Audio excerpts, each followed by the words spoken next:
Hello and welcome. You're listening to CNET UK Podcast. This is episode 422 for Friday the 20th of February 2015. Apple has recruited a superstar DJ, Samsung is hinting at the S6, and scientists have proposed a $10 chip that would give you Terminator vision. I'm Rich Tranholm, and joining me in our high-tech London studio this week is Luke Westaway. I am sort of like the Terminator. In many ways, yes. I absolutely will not stop. That is so true. Collecting so true. Pokemon. And you always say you'll be back. Yes, and you I always never are, am. which is Yeah, that's the disappointment. Yeah. I'll be back. No hurry. No hurry. No rush. We are as always filming the podcast, so check that out on cnet.com or youtube.com/cnet, which is very exciting. But for now, let's start with the news.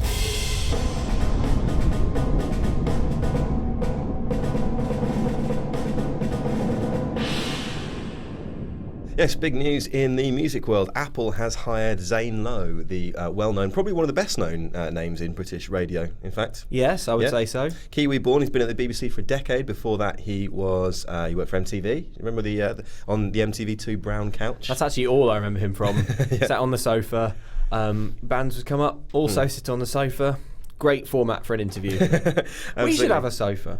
We should have a sofa and a green screen so it looks like we're flying through space. People have said that before, actually, about the whole sitting down. Didn't we decide why we were standing up last week? I can't remember what it was now. There was a reason. Because sitting kills you. Sitting kills you, that's why. Oh, yeah, sitting kills you. A sofa is a terrible format. Well, anyway, yes, so he's left the BBC. He's going off to work for Apple. He's best known as a DJ, but he's also he's a very influential music industry figure, which is presumably Apple's thinking in this. He's been a kind of music director for the international festival Ibiza Rocks. He's written and produced for Tiny Temper, Jason Status, and he also co-wrote and produced a track on Sam Smith's album, which was Grammy nominated. So Zane Lowe was over at the Grammys last week. So presumably he's going to be doing something related to Beats and iTunes. So do we know anything about what his actual job will be?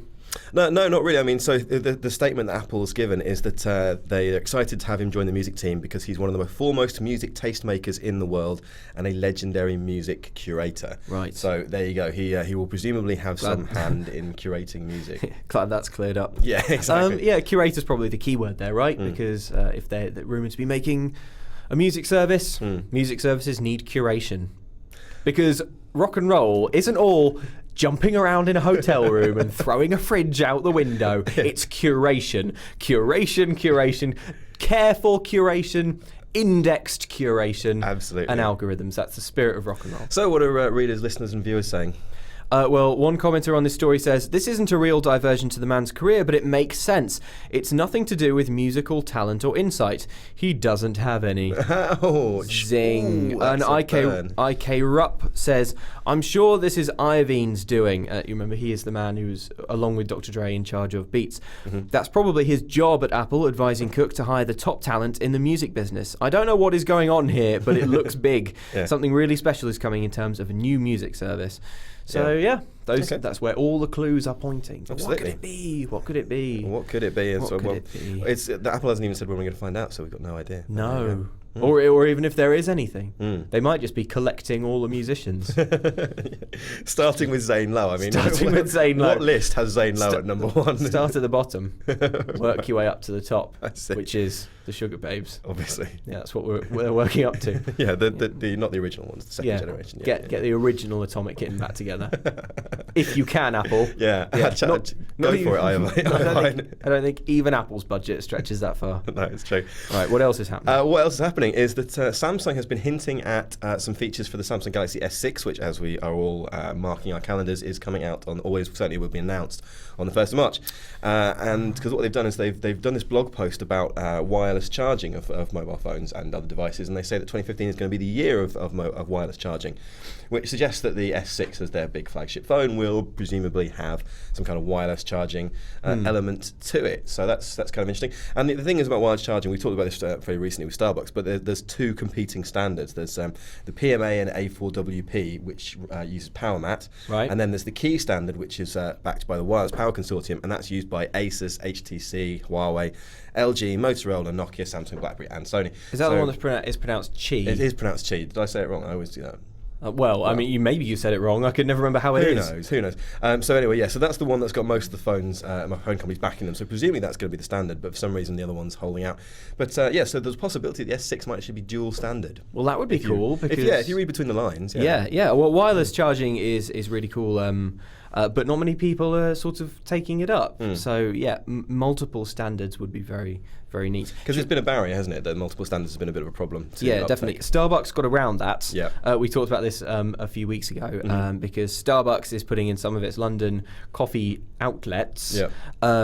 Like little dongles you can plug into your phone, which makes them wireless charge when you plonk them down on the table on a wireless charging pad. So that's how they get around the standards problem. Yeah, Starbucks very elegantly got around the problems of wireless charging by making it not wireless. Well, look, well they're done, doing Starbucks, their best in a crazy, crazy world. They are just making their way. Well, we should see more of the S6 at Mobile World Congress, which starts at the end of next week. Isn't it amazing that MWC is coming round, and it was at Mobile World Congress, Rich, that we discovered that wireless charging sounds like a double-barreled surname. Oh God, yeah. Yeah. Charles Wireless Charging here. Absolutely. We all lost something at that trade minds, show. Yeah. Little window into what it's like. Absolutely. Well, 1st of March is when the S6 will come along, and we're going to be at the launch, so look out for photos, videos, hands-on, first impressions, all that good stuff. All the good stuff. So yeah. Do you want to know what the people are saying? Go on then, tell us. Hit me with what the people are saying. Okay, well, David0723 says, glad to see some improvement in wireless charging, namely the inclusion of all the standards in a single device. This commenter goes on to say, I love taking advantage of this with my current phone, and I can't remember the last time I actually plugged it into charge. It's not the most important feature on my phone, but it certainly is nice to have. It is a good idea, and it does give you the potential to charge your phone anywhere. Yeah. As long as they have it. Yeah. So, yeah. It's pretty cool. Meanwhile, Q1_Lee says, I've owned a Samsung smartphone, laptop, tablet, and a few other things. Nothing ever works as advertised, and will never buy another Samsung product again. Oh, okay. I stopped using the laptop after 2 days. It was so bad. Similar to Samsung's previous features, fingerprint sensor, heart rate sensor, eye tracking, etc., I'm sure that wireless charging will also not work. Ouch. Ouch. Not a Samsung fan. Do you know, that's funny because the eye tracking, do you remember when we heard about that before the phone came out? Whichever one it was. I think it was Smart Stay, Yeah. Smart Scroll, whatever it is. But it was like, you can control this phone with your eyes, and then it came out. And does anyone use that? I don't know. I'm not sure. Well, the problem is, like, you can sort of control it with your eyes. It just kind of work, but like you really need your eyes to look for looking. Yeah, they're important. That's the thing. That's one of those. It's one of those features that you just turn off immediately, isn't it? Because it doesn't work most of the time, and then it does it when you don't want it to. Exactly. Yeah. Got Game 1212 finally says, Got Game 12. 1212. Oh, I thought it was a different Got Game. Yeah, no, he slows me down. Not one of the other. At least 1,211 games. Says, I'm all for wireless charging and appreciate Samsung users beta testing the technology for Apple iPhone users. Oh, there it is. Snap. Boom. Seriously, though. Like through the medium of comedy, don't want to have 1212 has raised some important, thought-provoking points. Namely, he's holding a mirror up to our own assumptions. Yeah, hate to be the one to say it, but yeah, probably like for wireless charging to really take off, it's probably got to be in an iPhone, because that's what's going to make like big, like everyone sort of rush to get it into their taxis and buses and stuff. Yeah. It's not because the iPhone's necessarily better, but it is just sort of, it's the one that's got that impact. Exactly. Yeah, absolutely. Yeah, and also it's better. How many sure. So also happening fairly soon is so speaking of like newfangled features and stuff. That was a bit of an awkward segue, but I'm going to ride it out. Power through. Sony's version of Google Glass. I hate Google Glass because it's really hard to say. Google Glass. Google Glass. Anyone would think we were drunk. Which I can categorically deny that we are definitely not drunk. No. Ignore the fact that I'm drinking from a mug that obscures what you can actually see. Exactly. No, it's I'm just just drinking straight gin. Straight gin. So yeah, no, the Sony Smart Eyeglass Developer Edition SED-E1. It's a pair of Catchy. smart glasses. I know. Catchy. I mean, this is the thing, right? So it's. I'll run through the specs before we start laughing at it, but I'll give them the benefit of the doubt. let's not wait. I mean, if you're watching the video, you can see these on screen. If you're listening to the audio version, track it down, see what these things look like, because They're enormous. They are absolutely enormous.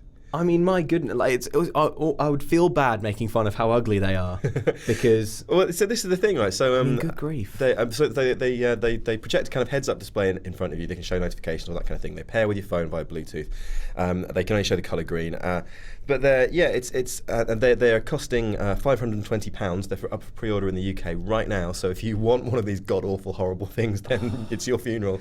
You can get it. So it's £520. It's $840 in the US. So it's about half the price that the original Google Glass was, and it is a developer edition, so it's not aimed at consumers specifically. But they look absolutely terrible. They're awful. Huge and you know what's amazing? Like we saw these, you and I together actually in Berlin at the IFA trade show back in September last year, and we were looking at them and we were like, ooh, we're not sure about this, and there were so many people there like, obviously it's a prototype, it's not going to look like this, and it does look like this. It does look like this. It's I mean, even that big dangly puck thing. Well, this is the other thing. Not only are they huge, they aren't wireless. They attach to a huge, it's like a hockey puck size thing, and that's got the battery in. That's got you talk into that to make phone calls and stuff. It's very frustrating because Google Glass, wasn't the most sort of elegant, neatest looking thing ever. But like it's what, like 3 years old now, probably since it first became a thing. People were actually wearing quite elegant on their faces.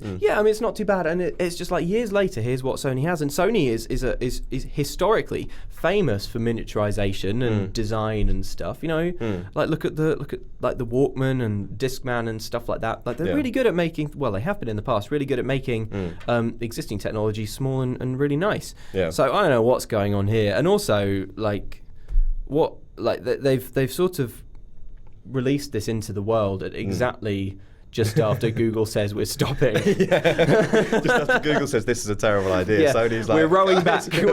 Oh boy.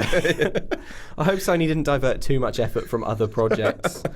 So what are readers and listeners saying about this? Are they fans? Well, they're actually a lot more charitable than we are. Okay. Oh no, wait. Derek Orr says, I predict a huge flop. Poor Sony. Ouch. Sir Wobbles says, maybe the first product in history to make Apple and PC users join hands and yell in unison that they'd all found the worst thing created this decade. Yeah. To be fair, actually, should probably interject that this is aimed, I think, largely at businesses. So it's the sort of thing that you'd be, sure. If you need to be hands-free when you're in the factory or the plant or something like that, you can go up to a piece of machinery and it'll show you how to fix it and stuff. Gotta be hands-free in the factory. Absolutely. Kolbtron says, $1,500 to look like a creep or $840 to look like an idiot. Tough choice. Tough choice, yeah. Ouch. Okay. Well, maybe it'll be fine. Fingers crossed. Fingers crossed, absolutely.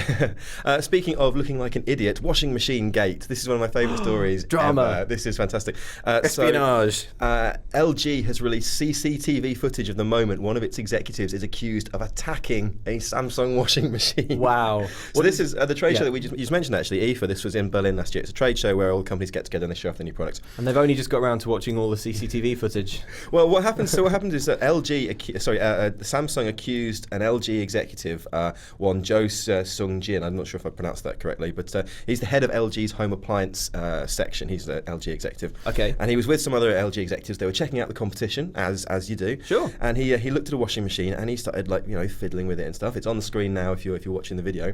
And he leant on it and he put his weight on the door and stuff. And Samsung claims that that's corporate sabotage, and they've really hounded him. So LG has released this video to show that it wasn't as bad as all that. I think this is absolutely hilarious. This, I mean, there you can see he does actually put his back into it. You can see when you watch the video. He does, but, sure. But so I mean, LG claims this is a kind of standard engineering test that he would have just done. So, who among us can say that we've never been at a trade show and just sort of seen how strong. I've broken something at a trade show, actually. Have you? Yeah, you know when hybrid tablet PCs with detachable screens first came along, the ones that kind of they're quite complicated because they've got these laptops where the screen comes off and becomes a tablet basically, and they click together the two bits, keyboard and screen. Yeah.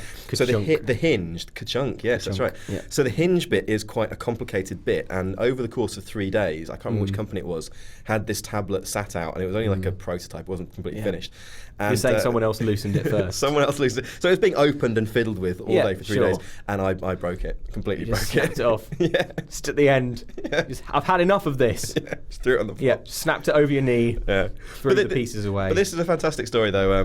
I'd like to end all my reviews in that fashion, actually, from now on, just throw it on the floor. This is a fantastic story. So, LG and Samsung. I guess you could say LG is trying to spin the story.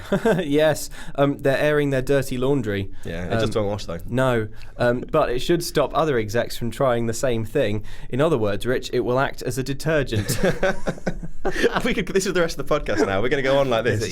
We've run out. I think we've run out now. Stop listening if you don't want another half hour of this. Something Rinse. cycle. Anyway. Yeah. The ones we thought of in advance were better. I'm not sure our off-the-cuff delivery was really that good. I think it's not great. sure we sold it. So what's have we heard from any readers on this one? Visual Seed says all LG would have had to do was design a defective washing machine door, and Samsung would have copied the door to their washing machines in a matter of days. Oh, yeah, I mean, Samsung getting a hard time in the comments. Probably even releasing a new model before the end of the trade show.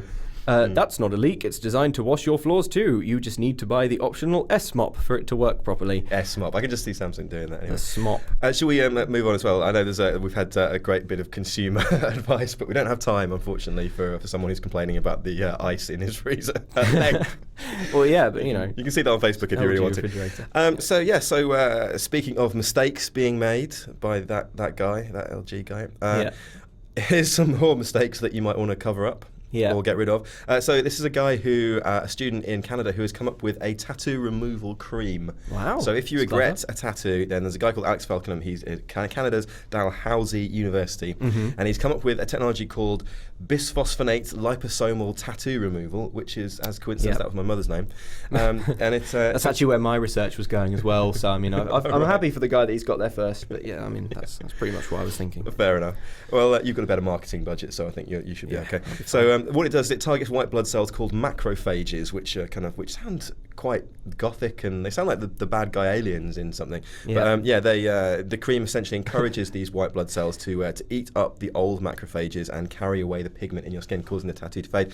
It's much less invasive, painful, and time-consuming, and it's much cheaper than laser removal. So there you go. Could you run up? Could you wait for someone who has a tattoo to fall asleep and slowly remove their tattoo? Possibly draw a smiley face or something. Yeah, that would be amazing. This guy has 4 tattoos of his own. He doesn't regret any of them. How has he been testing it, Rich? He's been testing it on pig's ears, I believe. Right. I believe he's made a right pig's ear of it. You might say. Some of the pigs on a stag do, and they were like, is there anything you can do about this? do not want this to follow me around. I've got a job interview next week.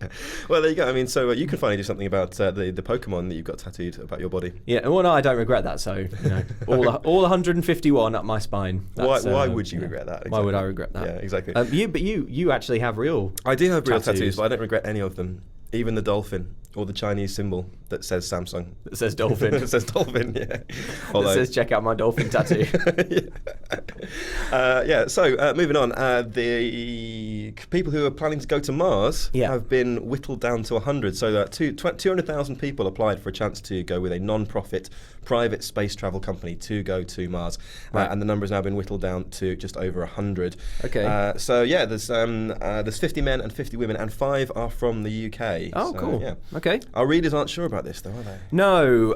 Storm Space says, I'd much prefer they send robots ahead first to build a working and stable habitat, then send professionals. I have no desire to watch people die on national TV. Well, that's an interesting point. There is a reality show element to this. Is the reality show element going to take place on Earth? Or presumably it's not going to be them actually in space. We'd have to wait ages for the data to get. That's true, actually. Yeah. That would take forever. Yeah. Victoria _123 says, frankly, I don't understand how someone can not only have the desire, but tell their family, many of the original applicants had spouses and children, that they wanted to leave them forever and go to Mars. That's sort of passive-aggressive thing that my mum would say. She'd be like, well, I don't see the appeal of going to Mars, frankly. Why do you want to, what's wrong with staying here? Yeah. There you go. I mean, come on, it's going to Mars, for God's sake. Being one of the first people on Mars, that's pretty cool. Yeah, but like, what a conversation. The awkwardness of that chat would haunt you all the way to Mars. That's true. You'd look back at Earth. You'd be the first person to look back at Earth from Mars, and all you could think was like, right down there is someone who I told like I'd rather be on Mars. Yeah, then you get it's a to one-way Mars. trip, right? You're in there for 3 hours with a bunch of 3 years or however long it is, with a bunch of strangers, and then you get there and it's just red and dusty. Again, why do you want to go to Mars? It's just red and dusty. Anyway. In reply to that comment, WitchDoc59 said, it's much like the explorers of several hundred years ago who set sail from the New World without really knowing if they would ever return again, or the settlers who left the Old World for the New World knowing they would never see their friends and family again. Where would our world be today if all these people had stayed home? I think we could have avoided a fair amount of trouble, to be honest, if the Old World, New World settlers had stayed at home. Yeah, but we could all have, all have just hung out. Yeah. But no, it's a good point about, this spirit of exploration and all that kind of thing. Yeah. We got time for one more comment on that subject? No. Okay. Go on then, Alex. Go on then. All right. Banker_S says, seriously, it's problematic that this project is making light of a manned mission to Mars.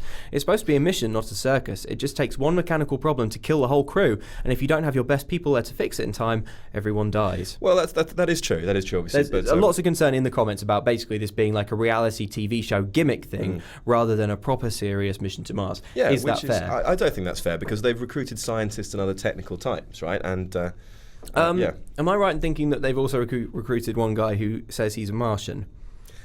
Well, yes. A 38-year-old man from Poland who goes by the name M1-KO and says he's a Martian sent to Earth who would be happy to help us explore his home planet.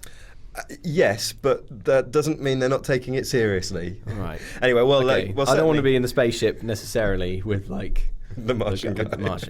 It's a long time to be in the spaceship. He sounds a bit like a novelty tie wearing guy. He sounds like the guy in the office who wears novelty ties. If anything, he is evidence that we shouldn't be doing this, because he left his home planet never to return, and now he's like, I want to go back. Oh, right. Okay. So should we really be, Well, because so bad. Well, anyway, example. so good luck to the 5 from the UK. Yeah. That's Alison, Hannah, Ryan, Maggie, and Claire. Good luck from CNET UK. Good luck from the CNET UK podcast. Absolutely, it is pretty cool. Okay, and final last story. This is a great one. This is about a scientist proposed a cortical modem, which they reckon is going to be a chip the size of a couple of coins that you will stick in your head, and that will implant directly into your visual cortex and allow you to see like a heads-up display, like the Terminator or Robocop, as you're walking around. Coins aren't that small. What is it, like a 50p or something? Yeah, and getting it into your ear is probably going to be a bit difficult. It's the size of 2 quarters. It would cost $10, and it sounds fantastic. I mean, it's pretty clever, and it's using something called optogenetics, which involves altering DNA, right, and then getting neurons and turning them on and off with light, because they're light reactive. So you can fire neurons by shining lights on them. Okay, it's pretty impressive stuff, and then possibly even control neurons. So it could, as well as having like a cool heads-up display, it could also potentially cure sight loss and other neurological disorders. Oh, well, I mean, that's good as well. 0B3 Ben 0B0 says, and then they'll give the undocumented API to the NSA. Well, that's true. Although the NSA should already know about it, but there you go. Yeah. All right, cool. Well, that's enough this week's news. Let's go on to the feedback.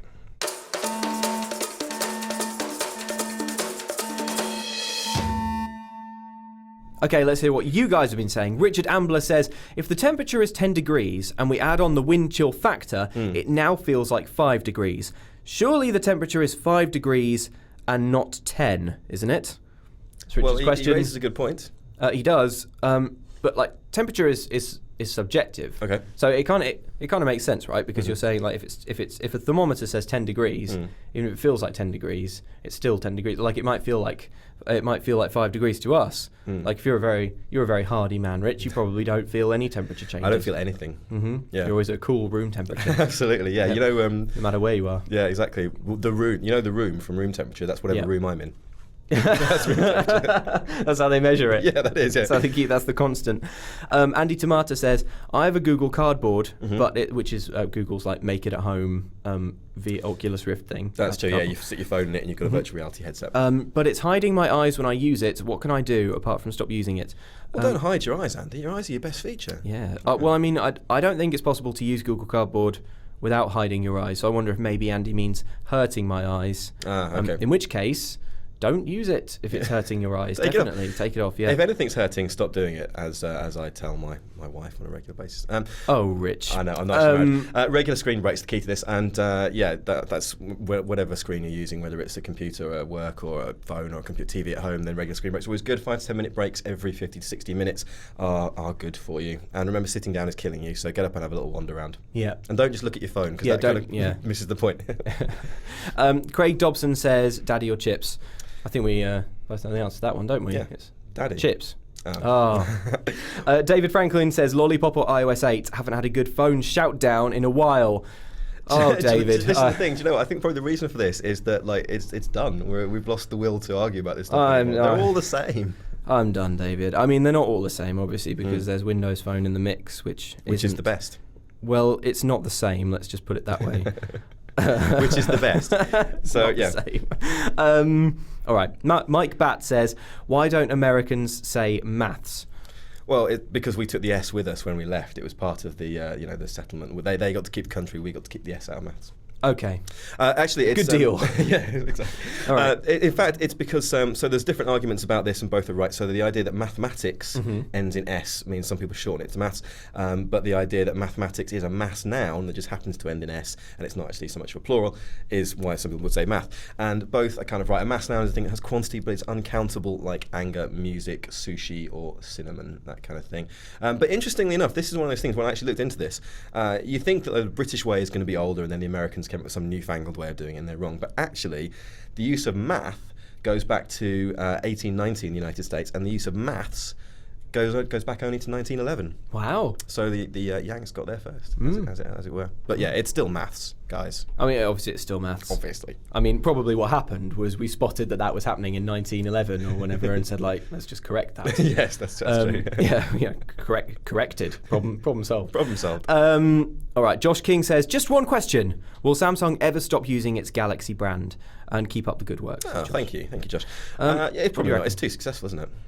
Yeah, I think so. I mean, they have dropped it from some things. They dropped it from the Gear smartwatch devices. The first one was called the Galaxy Gear, but then after that it's just Gear. So I don't know. Yeah, that's true. So they're obviously keeping it for phones and tablets. If you are interested in Galaxy devices, then our producer Mark, who you will never see, has made an excellent video plugging it shows every single Galaxy device. There's every Galaxy device ever. There's in like one amazing 300 of them. Wasn't yeah, it's like an intimidating fly through. It takes mere minutes, and it's like all flying through, and you're just overwhelmed by the sheer volume of dizzying how many volume of phones falling right over your face. So check that out. That's on CNET.com. Search for, I think it's called every Galaxy device. Every Galaxy device, something like that. Yeah. Excellent. David Butcher says, "Hi guys, I've just got back from the Integrated Systems exhibition in Amsterdam. It was huge, with many impressive 4K and 8K screens, but little new tech. What events in 2015 would you really recommend visiting?" Well, do you know what? You don't have to visit events because we do that for you. We do the hard work, so you don't have to. Doesn't sound like a great deal. You don't have to visit events because we're doing it. Well, so we're going to Mobile World Congress in like about a week, actually. So look out for new stuff from that very, very soon. That's the big phone and tablet show, and we'll also have loads of wearable technology and all that kind of thing. Plus the S6 will be there. The new HTC phone is probably going to be there. Everyone's going to have new phones there. So we'll look out for that. But if you do want to go, there are other shows that are on. I mean, I'm presuming, David, from the fact that you've been to the Integrated Systems exhibition, that you've got some kind of IT background. Maybe. So you might be interested in the wearable tech show, which is coming up in March. Again, we're going to go to that, but that might be interesting too. That's in London. And IFA in September is open to the public. Open to the public, so anyone can go along to that. It's pretty cool. That's in Berlin. Loads of new stuff. You can go along there and mess around with washing machines with LG executives. Yeah, smash up allegedly. Samsung booths. Allegedly. And finally, Sakil Ahmed says in an email with the subject line of which, "Why sky is blue?" Guys, because it reflects the sea. Guys, I heard you on one of the podcasts talking about it. Well, it's due to sun rays reacting with the layer of ozone. So Ozone. Ozone. Oh, that's not a real word. You must think we were born yesterday. It's reflecting the sea. It's all a right? new Marvel bad guy. Ozone. Yeah. Right?